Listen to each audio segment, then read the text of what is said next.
में हम लोग जी रहे हैं, जहां पर अभी भी दो वक्त की रोटी के लिए लड़ाई चल रही है।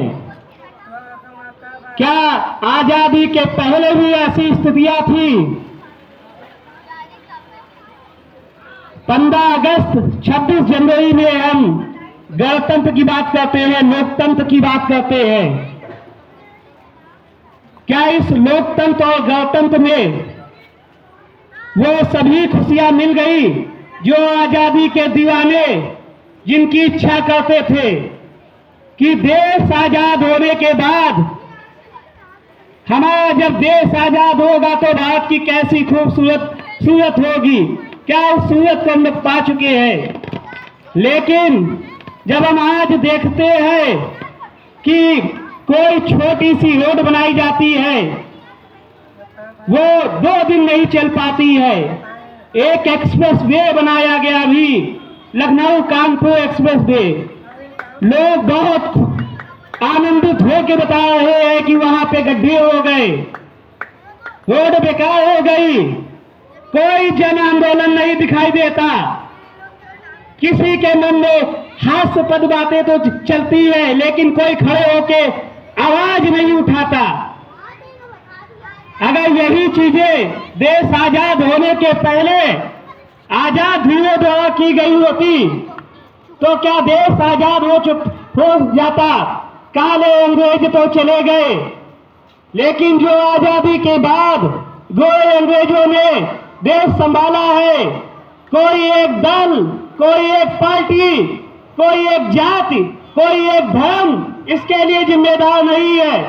इसके लिए जिम्मेदार वे भ्रष्टाचारी लोग हैं जो सरकारी ऑफिसों में बैठे हैं, बाबू के रूप में, लेखपाल के रूप में, दरोगा के रूप में, जज के रूप में। जजों के ऊपर भ्रष्टाचार के आरोप लगाए जाते हैं। चले जाइए, मैं तो वकालत करता हूं, मुझसे ज्यादा नजदीक से इन सब चीजों को कोई नहीं देख सकता। मैं देखता हूं कि कोई भी काम जो सरकारी दफ्तर में होने वाला है तो उसके लिए रेट पहले से ही फिक्स है। जब इतना पैसा दोगे तभी आपका काम होगा, नहीं तो वो काम लटका रहेगा।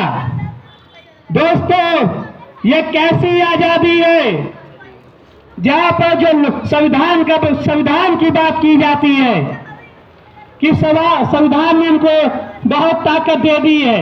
ये कैसी ताकत है कि एक काम जो सरकारी दफ्तर में होना है, जो प्रार्थना पत्र के माध्यम से होता है, जिसके लिए कानून बनाया गया है, वो जब तक पैसे ना दिया जाए, घूस ना दिया जाए, तब तक वह काम नहीं करा सकते आप।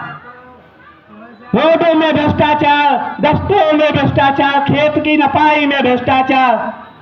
ये भ्रष्टाचार से आजादी कब मिलेगी? हमने सरकारी अस्पताल बनाए, सरकारी स्कूल बनाए, नहीं ज्यादा दूर की बात करते हैं, किसी विश्वविद्यालय की बात नहीं करते हैं। हम जिस मोहल्ले में रहते हैं वहां पे भारतीय विद्यालय इंटर कॉलेज है। अभी एक लोकल पेपर की न्यूज से पता चला कि वहां पे जो महीने का वेतन दिया जाता है शिक्षकों को और कर्मचारियों को, वह लगभग 17 लाख रुपए दिया जाता है। लेकिन हम बचपन से देखते हुए अभी तक बड़े हो गए, उस स्कूल की स्थिति देखते हैं, चंद लोग भी वहां पे पढ़ने नहीं जाते हैं। वहां पे 1-1 लाख रुपए शिक्षकों की सैलरी है, लेकिन वहां पे सैलरी 1 लाख रुपए की है। और जो प्राइवेट स्कूल है वहां पे 10,000 रुपए पे वेतन पे काम करने वाला शिक्षक अच्छा पढ़ा है, लोग वहां पे बच्चे भेज रहे हैं। लेकिन सरकारी स्कूल में भेजने के नहीं भेज पाए, जहां पे 1 लाख रुपए वेतन लेके शिक्षक काम कर रहा है, जहां के बाबू की तनख्वाह लमसम 40,000 से भी अधिक होगी। ये किस आजादी की बात करते हैं? ना शिक्षा की आजादी हमें मिली, ना स्वास्थ्य की आजादी हमें मिली, तो कौन सी आजादी की हम जश्न मनाते हैं? ये मेरा जन्म जब से हुआ है तब से मैं समझ नहीं पा रहा हूं। दोस्तों, समय की मर्यादा को देखते हुए मैं अपनी वाणी को विराम देता हूं, लेकिन आजादी की लड़ाई अभी बाकी है। जो आजादी हो चुकी उसके विषय में तो चलिए उसका सम्मान कीजिए, लेकिन जो हमें बूथ स्तर पर लड़ाई करना है, क्षेत्र स्तर पर लड़ाई करना है, प्रत्येक रोड बनाई जाती है आपके घर के सामने की, वहां पे आपको सवाल करने होंगे, उस स्तर पर लड़ाई करनी है, तभी हम कहेंगे कि आजादी हमें मिली और हमारा देश पूरी तरीके से आजाद हो गया, जहां पर लोग 2 पल वक्त की रोटी के लिए लड़ाई नहीं लड़ रहे।